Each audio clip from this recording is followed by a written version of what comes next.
Hello everyone, welcome to our YouTube channel. हमारा आज का डिस्कशन अगेन कॉस्ट अकाउंटिंग और कॉस्टिंग के एमसीक्यूज से रिलेटेड है। हमने लास्ट क्लास में भी बताया था कि इसकी 500 एमसीक्यूज की सीरीज हमें कंप्लीट करनी है। हमने ऑलरेडी 4 to 5 क्लासेस अपलोड कर रखी है जहां हमने 250 एमसीक्यूज ऑलरेडी डिस्कस कर लिए हैं रिलेटेड टू कॉस्ट अकाउंटिंग। और अगर कॉस्ट अकाउंटिंग की बात करें तो हर एक कॉमर्स बेस्ड कॉम्पिटिटिव एग्जाम के लिए बहुत रेलेवेंट सब्जेक्ट है। आइदर आप सीए फाउंडेशन की प्रिपरेशन कर रहे हो, CMA foundation, UGC NET, MCom entrance exam, हर एक एग्जाम में आप देखोगे कि कॉस्ट अकाउंटिंग और कॉस्टिंग से रिलेटेड एमसीक्यूज जरूर कवर करते हैं। तो ये हाँ, हमने जितने भी एमसीक्यूज कवर किए हैं ना, सब बिल्कुल बेसिक लेवल से ही रिलेटेड हैं। जो बेसिक कॉन्सेप्ट्स हैं रिलेटेड टू कॉस्टिंग उनसे रिलेटेड है। एंड हमने कॉस्टिंग पे वैसे तो बहुत सारे कॉन्सेप्ट क्लासेस भी अपलोड किए हुए हैं जिनकी हमने एक प्लेलिस्ट ड्राफ्ट कर दी है सो दैट आप उस प्लेलिस्ट को रन करके सारी क्लासेस इजीली कवर कर पाओ। लिंक हमने डिस्क्रिप्शन बॉक्स में दे दी है। एक और बेसिक इंफॉर्मेशन हम प्रोवाइड कर दे कि हमारा अपना एक ऐप है जो कि आप बहुत इजीली डाउनलोड कर सकते हो। उसकी लिंक भी हमने डिस्क्रिप्शन बॉक्स में दी हुई है। वहां आपको कॉमर्स बेस्ड बहुत सारे एमसीक्यूज मिल जाएंगे, फ्री टेस्ट मिल जाएंगे, फ्री आप प्रैक्टिस कर सकते हो एमसीक्यूज की। उसके पीडीएफ और डिस्कशन सेशन क्लास पे आप डाउनलोड कर सकते हो। एंड उसके अलावा अगर आप एमकॉम एंट्रेंस एग्जाम की प्रिपरेशन कर रहे हो तो classes, test series and study material भी आप हमारे ऐप से परचेज कर सकते हो। तो जो भी इंटरेस्टेड स्टूडेंट होंगे वो हमसे डायरेक्टली कांटेक्ट कर सकते हैं हमारे व्हाट्सएप पे या टेलीग्राम चैनल पे, जिसकी लिंक अगेन आपको डिस्क्रिप्शन बॉक्स में दी गई है। आज की क्लास की पीडीएफ भी आपको हमारे टेलीग्राम चैनल पे मिल जाएगी। ठीक है, तो चलो अपना आज का डिस्कशन सेशन स्टार्ट करते हैं। और आज हम लोग अप्रॉक्स 50 एमसीक्यूज डिस्कस करने वाले हैं रिलेटेड टू कॉस्ट अकाउंटिंग और कॉस्टिंग। देखो हमारे पास जो सबसे पहला क्वेश्चन है आज का, what will be the impact of normal loss on the overall पर यूनिट कॉस्ट। देखो जब भी हम बात करते हैं लॉस की तो लॉस दो तरह का होता है, एक तो नॉर्मल लॉस होता है, एक अब नॉर्मल लॉस होता है। अब नॉर्मल लॉस के ट्रीटमेंट की बात करें तो जो नॉर्मल लॉस होता है उसका ट्रीटमेंट क्या होता है कि उसको हम हमेशा कॉस्ट पे डिस्ट्रीब्यूट कर देते हैं। जैसे इफ इन केस मान लो हमारा जो कोई प्रोडक्ट है वो 100 रुपीज का है और नॉर्मल लॉस हमारा हो गया 10 रुपीज का, और ये था फॉर 10 यूनिट्स। यहाँ जो नॉर्मल लॉस हुआ है 2 यूनिट्स का हुआ है ना। तो अभी तक जो हमारी कॉस्ट थी वो कितनी थी, ₹100 divided by 10, that is 10 rupees per unit. But after normal loss हम क्या करेंगे, हम ये मानेंगे कि 100 रुपीज तो अभी ठीक है, बट ये 10 यूनिट्स में से 2 यूनिट्स हमारा लॉस हो गया तो 8 यूनिट्स हमारे पास बचा। एंड अब हमारी कॉस्ट, और जो हमारी कॉस्ट होगी ना 12.5 पर यूनिट हो जाएगी। मतलब जो पहले आपकी कॉस्ट 1 यूनिट की 10 रुपए आ रही थी अब कितनी हो जाएगी, 12.5 यूनिट। जब भी हम नॉर्मल लॉस की बात करेंगे तो नॉर्मल लॉस यही होता है कि सिंपली वो आपकी जो टोटल कॉस्ट होता है उस पे इम्पैक्ट नहीं डालता, बट कॉस्ट पर यूनिट पे इम्पैक्ट डालता है। क्यों? क्योंकि जो लॉस हुई यूनिट्स है उससे हम हमेशा अपने टोटल यूनिट्स को डिक्रीज कर देते हैं। बट अब नॉर्मल लॉस में ऐसा नहीं होता। अब नॉर्मल लॉस आपकी गलती से हुआ इसलिए आपको बियर करना होता है, इसीलिए वो डायरेक्टली आप कहाँ ट्रीट करते हो, अपने पीएल में। क्लियर? तो बिकॉज ऑफ नॉर्मल लॉस क्या होगा, per unit cost will increase, per unit cost will decrease, per unit cost remain unchanged. Normal loss has no relation to unit cost. देखो अभी हमने एग्जांपल के साथ बताया भी है कि जो हमारा पर यूनिट कॉस्ट है वो क्या होगा, इंक्रीज हो जाएगा। तो करेक्ट आंसर हो जाएगा ए। नेक्स्ट,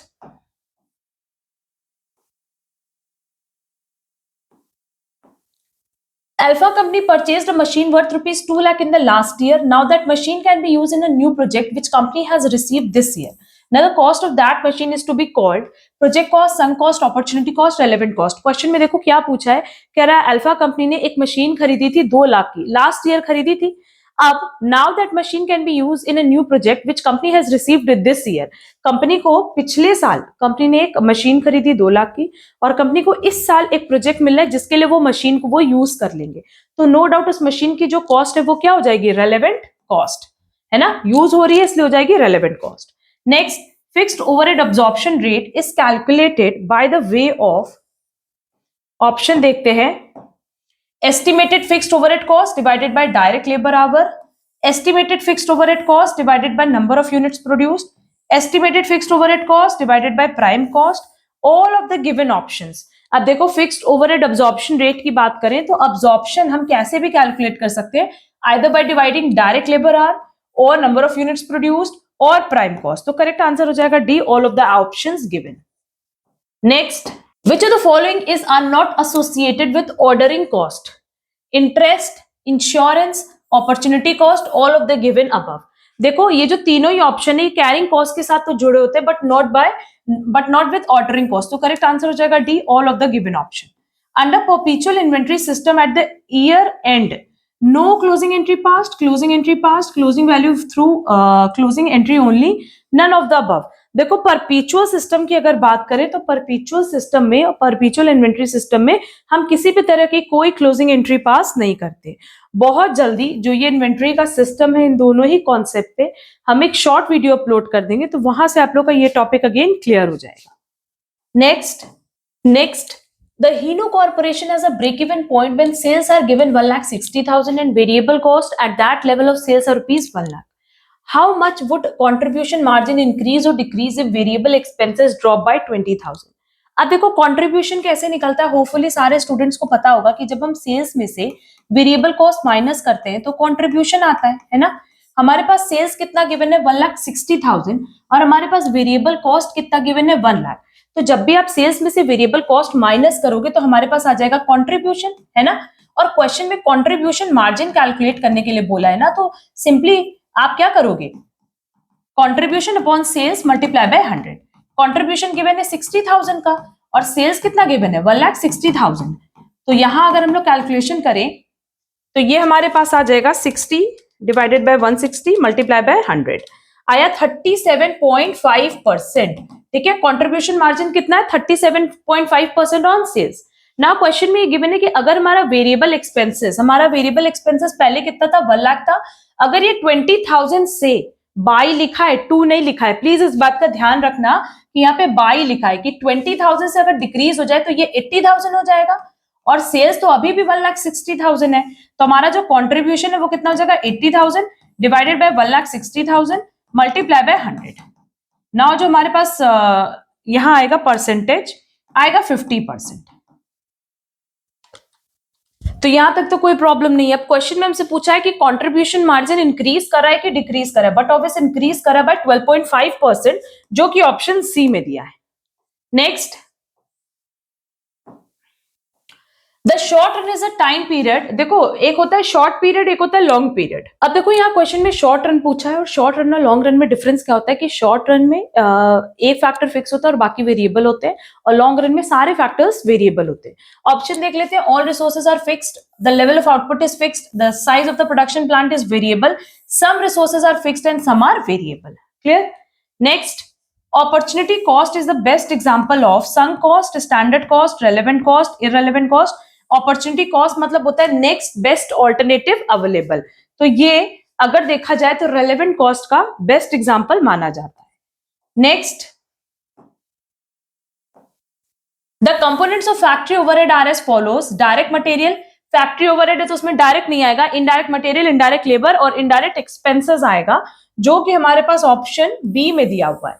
क्लियर, तो करेक्ट आंसर हो जाएगा B. Next, the term maximum level represents the maximum stock level, indicates a maximum quantity of an item of material which can be held in stock at any time। अच्छा, second point में लिखा है the maximum stock level indicates a maximum quantity of an item of material which cannot be held, the average stock, the available stock। Maximum level है तो no doubt maximum level का मतलब है maximum stock level क्या indicate करेगा कि जो maximum quantity हम हेल्ड करेंगे किसमें, किसी भी गिवन पॉइंट ऑफ टाइम पे, तो करेक्ट आंसर हो जाएगा A. Next, the FIFO inventory costing method when using a perpetual inventory system assumes that the cost of the earliest units purchased is located in which of the following ways। देखो FIFO method है तो बस but obvious first in first out होगा। अब यहां कह रहा है कि फीफो इन्वेंट्री कॉस्टिंग मेथड में हम क्या अज्यूम करें, that the cost of the earliest unit purchase is allocated, जो आपने पहले खरीदा वही आप पहले एलोकेट करोगे। First to be allocated to the ending inventory, last to be allocated, first to be allocated to the cost of goods sold. Yes, आपने जो पहले खरीदा है आप क्या करते हो, उसी को सबसे पहले कॉस्ट ऑफ गुड्स सोल्ड में एडजस्ट करते हो, that is opening stock plus purchases minus closing stock. तो करेक्ट आंसर हो जाएगा D. First in first out में यही होता है ना, जो पहले आया वो पहले जाता है, ठीक है, तो वो क्लोजिंग स्टॉक में तो दिख ही नहीं सकता, इसीलिए फर्स्ट ऑप्शन गलत है। Next, a firm uses its own capital or uses its own time, owner's time and or financial resources। ये दोनों ही किसका एग्जाम्पल है, इम्प्लिसिट कॉस्ट का, एक्सप्लिसिट कॉस्ट का, संक कॉस्ट का या रेलेवेंट कॉस्ट का? No doubt implicit cost. Implicit cost में यही चीज होती है कि जैसे मान लो अगर हम अपनी कोचिंग के ओनर हैं, अगर हम ओनर नहीं होते और हम कहीं और जॉब कर रहे होते, तो as a teacher, as a lecturer हमें जो इनकम मिलती वो क्या होती? नो डाउट मतलब हमें सैलरी फॉर्म में कुछ इनकम मिलती, बट क्योंकि हम खुद के ओनर हैं अपने कोचिंग सेंटर के, तो क्या हम खुद को सैलरी देंगे? नहीं। उसी को हम कहते हैं इम्प्लिसिट कॉस्ट, जो कि ऑप्शन ए में दिया है। नेक्स्ट, डायरेक्ट मटेरियल दिया है, डायरेक्ट लेबर दिया है और अदर डायरेक्ट कॉस्ट दिया है, तो क्या हम प्राइम कॉस्ट निकाल सकते हैं? हाँ, तीनों को ऐड कर दो, 12,000 प्लस 8,000 प्लस 2,000, दैट इज 22,000 इसका करेक्ट आंसर होगा। Next, wage, rent and material, ये किसका एग्जांपल है? इम्प्लिसिट कॉस्ट का, एक्सप्लिसिट कॉस्ट का, डायरेक्ट कॉस्ट का या मैन्युफैक्चरिंग कॉस्ट का? अगर हम वेजेस की, रेंट की और मटेरियल की बात करें तो क्योंकि इसके लिए आपको पेमेंट करना होता है अपनी पॉकेट से, इसीलिए हम इसको एक्सप्लिसिट कॉस्ट कहते हैं। An investor invests in stock exchange. He foregoes the opportunity to invest further in his hotel. The profit which the investor will be getting from the hotel. अब देखो यहाँ पे क्या कह रहा है? An investor invests in stock market. मेरे पास पैसा था, मैंने स्टॉक मार्केट में इन्वेस्ट कर दिया, बट ऑल्टरनेटिवली मेरे पास अपॉर्चुनिटी थी कि हम अपने होटल में भी उसको इन्वेस्ट कर सकते थे। हमने होटल में जो नहीं इन्वेस्ट किया, वो क्या है? नेक्स्ट बेस्ट ऑल्टरनेटिव अवेलेबल, जिसको हम कहेंगे अपॉर्चुनिटी कॉस्ट। नेक्स्ट,